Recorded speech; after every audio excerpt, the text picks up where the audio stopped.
ଯେତେବେଳେ ଯେଉଁମାନେ 70 ପାର ହେଉଛନ୍ତି ସେତେବେଳେ ଭାବିପାରନ୍ତି ଆଉ କେତେ ଦିନ ଆମେ ବଞ୍ଚିବୁ।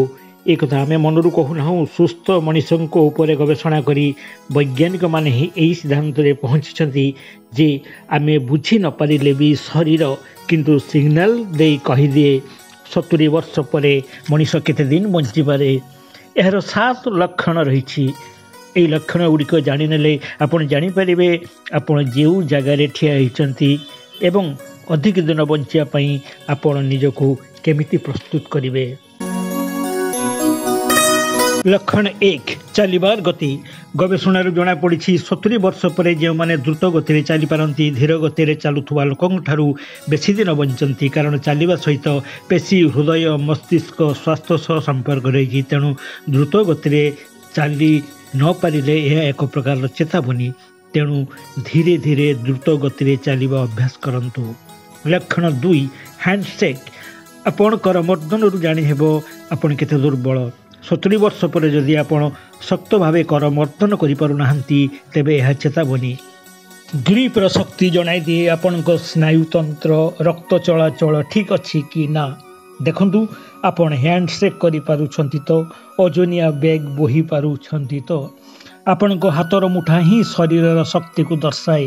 ସକ୍ରିୟ ନମନୀୟ ହେଉନଥିଲେ ଆପଣ ହାଲକା କାମ କରନ୍ତୁ, ଟେନିସ୍ ବଲ୍ ହାତରେ ଚାପନ୍ତୁ।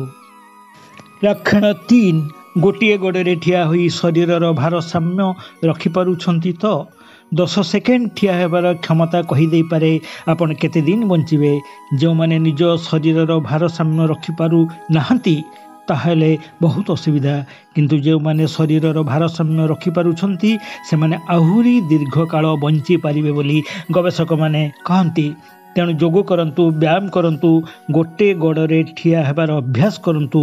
ଏହା ସୁସ୍ଥ ସ୍ନାୟୁତନ୍ତ୍ର, ମସ୍ତିଷ୍କ ତନ୍ତ୍ର ସଜାଡ଼ି ପାରେ।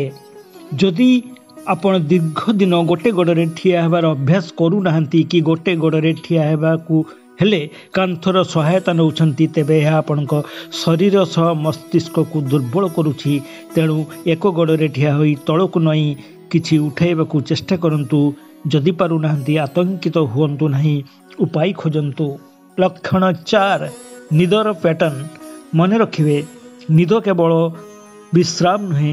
ଆପଣ ଯେତେବେଳେ ଶୋଉଛନ୍ତି ଶରୀର ସେତେବେଳେ ନିଜକୁ ମରାମତି କରେ ଓ ରୋଗ ପ୍ରତିରୋଧକ କ୍ଷମତା ବଢ଼ାଏ ଏବଂ ମସ୍ତିଷ୍କରୁ ଦୂଷିତ ଓ ବିଷାକ୍ତ ପଦାର୍ଥ ବାହାର କରେ। ଗବେଷଣା କହେ 70 ବର୍ଷ ପରେ ଯେଉଁ ବୟସ୍କ ବ୍ୟକ୍ତି ଭଲ ନିଦରେ ଶୋଇପାରନ୍ତି ସେମାନେ ଦୀର୍ଘ ଜୀବନ ଜୀଇପାରନ୍ତି। କିନ୍ତୁ ଯେଉଁମାନେ ଭଲ ନିଦରେ ଶୋଇପାରନ୍ତି ନାହିଁ ସେମାନଙ୍କ ସ୍ମୃତି ଶକ୍ତି କମେ, ମସ୍ତିଷ୍କ ଦୁର୍ବଳ ହୁଏ, ରୋଗ ପ୍ରତିରୋଧକ ଶକ୍ତି କମେ। ମାନସିକ ଚାପ, ଦୁର୍ବଳ ଖାଦ୍ୟ ଏବଂ ଶାରୀରିକ ପରିଶ୍ରମର ଅଭାବ ଏହାର କାରଣ। ଯଦି ଭଲ ନିଦ ହେଉନି, ବାରମ୍ବାର ନିଦ ଭାଙ୍ଗୁଛି, ବିଛଣାରେ ଘଣ୍ଟା ଘଣ୍ଟା ପଡ଼ି ରହୁଛନ୍ତି ତେବେ ମନୋଯୋଗ, ସ୍ମୃତିଶକ୍ତିର ଅଭାବ, ବିଭ୍ରାନ୍ତି, ମାନସିକ କ୍ଳାନ୍ତି, ଚିନ୍ତା ଭାବନା ସହ ଦିନରେ ବି ଥକ୍କା ଲାଗିବ।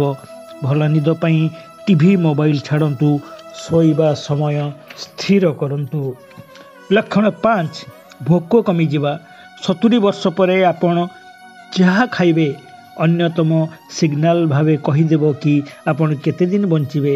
ସଠିକ୍ ସୁଷମ ଖାଦ୍ୟ ସବୁଠୁ ଭଲ। ଯଦି ଠିକ୍ ସମୟରେ ଖାଉଛନ୍ତି, ଭଲ ଖାଦ୍ୟ ଖାଉଛନ୍ତି, ଓଜନର ସନ୍ତୁଳନ ବଜାୟ ରଖୁଛନ୍ତି ତାହେଲେ ଆପଣ ସାରାଦିନ ଏନର୍ଜେଟିକ୍ ରହିବେ। ଉପଭୋଗ କରନ୍ତୁ ଖାଦ୍ୟକୁ, ଏ ସମସ୍ୟା ରହିବନି। ପ୍ରୋଟିନ୍, ଫାଇବର ଯୁକ୍ତ ଖାଦ୍ୟ ଖାଆନ୍ତୁ। ଲକ୍ଷଣ 6 ମାନସିକ ଚାପ। 70 ବର୍ଷ ପରେ ମାନସିକ ଚାପ କେତେ ତାହା ଆପଣଙ୍କ ଭବିଷ୍ୟ ନିର୍ଣ୍ଣୟ କରିବ। ଦୀର୍ଘସ୍ଥାୟୀ ଚାପ କେବଳ ମିଜାଜ ଖରାପ କରେ ନା, ଏହା ରୋଗ ପ୍ରତିରୋଧକ ଶକ୍ତି କମାଏ, ହୃଦ ସମସ୍ୟା ବଢ଼ାଇ ଦିଏ, ବାର୍ଦ୍ଧକ୍ୟ ଡାକି ଆଣେ। ତେଣୁ ସ୍ୱାସ୍ଥ୍ୟଗତ ଖର୍ଚ୍ଚ ଯଦି ବଢ଼େ, ପାରିବାରିକ ସମସ୍ୟା ବଢ଼େ ଆଉ ଏସବୁକୁ ଧୀର ସ୍ଥିର ଭାବେ ଆପଣ ଯଦି ମୁକାବିଲା କରିପାରୁଛନ୍ତି ଏବଂ ଏହାକୁ ନେଇ ବେଶୀ ଚିନ୍ତା ନ କରିବା ସହ ଗଭୀର ଶ୍ୱାସ ପ୍ରଶ୍ୱାସର ଅନୁଶୀଳନ କରୁଛନ୍ତି, ଯଦି ସାମାଜିକ କାର୍ଯ୍ୟରେ ସମ୍ପୃକ୍ତ ରହୁଛନ୍ତି ତେବେ ଆପଣ ପୁରା ରେଡ଼ି। ବ୍ୟାୟାମ କରନ୍ତୁ, ହସନ୍ତୁ, ସବୁ କଥାରେ କହନ୍ତୁ ଢୋ। ଲକ୍ଷଣ 7 ସାମାଜିକ ସଂଯୋଗ।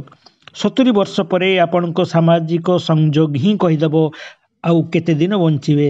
ବନ୍ଧୁତ୍ୱ, ପରିବାର, ସମ୍ପ୍ରଦାୟ, ଶକ୍ତିଶାଳୀ ସାମାଜିକ ବନ୍ଧନଯୁକ୍ତ ମଣିଷ ବେଶୀ ଦିନ ହିଁ ବଞ୍ଚିପାରେ। ଯେଉଁମାନେ ସାମାଜିକ ନୁହନ୍ତି ସେମାନେ ହୃଦ୍ ସମସ୍ୟା, ଡିପ୍ରେସନ୍, ବିଷଣ୍ଣତା, କଗ୍ନିଟିଭ୍ ଡିକ୍ଲେନ୍ ଏମିତି କି ଅକାଳ ମୃତ୍ୟୁର ଶିକାର ହୁଅନ୍ତି। ତେଣୁ ସକ୍ରିୟ ଜୀବନର ସାମାଜିକ ହୁଅନ୍ତୁ, ଏକା ସମୟ ବିତାନ୍ତୁ ନାହିଁ, ପାଠାଗାର ଯାଆନ୍ତୁ, ବନ୍ଧୁ ପରିବାର ସହ ରହନ୍ତୁ, ହସନ୍ତୁ, ଜୀବନକୁ ଉପଭୋଗ କରନ୍ତୁ। ସାତ କ'ଣ 100 ବର୍ଷ ବଞ୍ଚିପାରିବେ। କୌଣସି ଲକ୍ଷଣ କାମ କରିବ ନାହିଁ। ଯେଉଁଥିପାଇଁ ରବି ଠାକୁର କହିଥିଲେ କି ମରିତେ ଚାଇ ନା আমি সুন্দর ভুবনে।